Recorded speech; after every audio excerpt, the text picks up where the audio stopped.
Hello everyone, my name is Vincent and today we're going to learn about punctuations. Before, when you read stories, you already know that it contains a lot of sentences like I'm having here. The simple sentence structure contains subject and verb. In example, it is I sleep. But sometimes it also involves object to make it a longer sentence. For example, Ben plays soccer. But have you ever watched a story when the characters are talking in various emotions with each other? That's right, they're using punctuations to make their lines much more interesting. It contains period, comma, exclamation point, and question mark. Let's explore it one by one. The first one is comma. You use it if you want to list things and pause when you're speaking. For its example in sentence, I like cookies, cupcakes, and cucumbers. Let's see the next one. It is period. You use it if you want to end a sentence and stop your speaking. For the example, I prefer to stay at home. I am sick. See, my silence in reading is longer than before. The next one is question mark. You use it if you want to ask something and you have to raise your voice at the end of the sentence. For example, what day is it?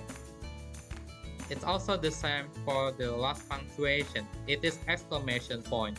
You use it if you want to show strong feelings like you're scared or if you're excited. For example, it's a monster. Now, let's see these 4 punctuations in the storybook. I will read it to you. Right now, we're going to read a storybook by Mo Williams to enhance our punctuations reading. The title says, "Don't let the pigeon drive the bus." Can you notice any punctuation there?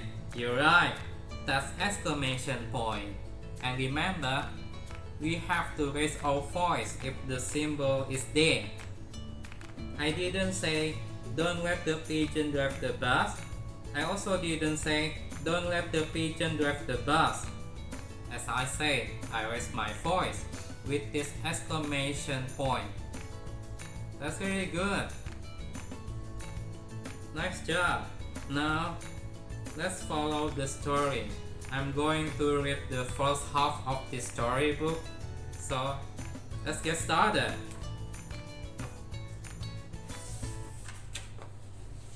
Do you see this picture? Based on its title, what is the dream of the pigeon? You're right. He really wants to drive a bus. Look at how excited he is. He really wants it to happen. But will he be allowed to do it? Let's find out. There's the driver there.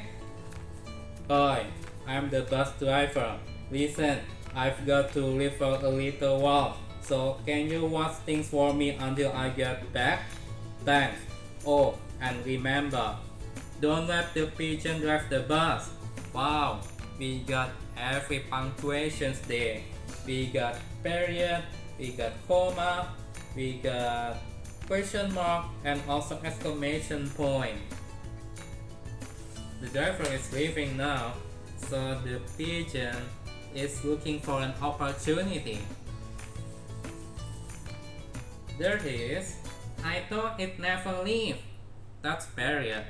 Remember, it's to end your talk, to end a sentence.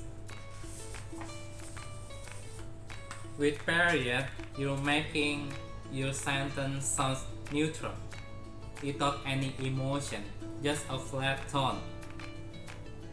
Hey, can I drive the bus? Comma and question mark. Comma is to pause your speaking for a bit. Then question mark. Do you know what is question mark? Yeah, it is to ask a question or to ask something. Please, I'll be careful. That's question mark and period. Do you notice what he's doing to us? Yeah, he's begging for us to let him to drive the bus.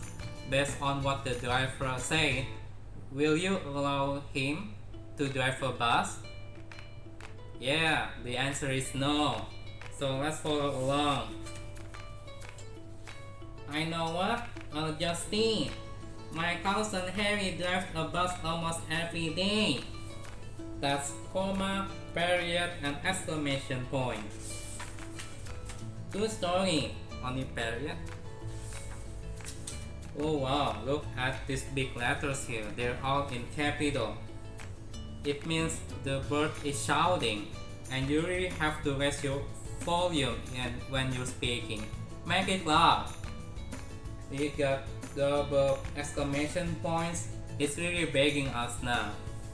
Vroom vroom vroomy vroom vroom. Pigeon at the wheel. Now, you guys go back to your group of 3 to 5 students, and you're going to finish the reading of the other part of the storybook. You're taking turn in reading each page, and I will also give you some questions on worksheet. You guys have to answer them. The questions are based on the story. Alright? Thank you everyone for your time. I wish you luck with your group activities. I hope you understand punctuations much better now. Take care and have a nice day. Goodbye.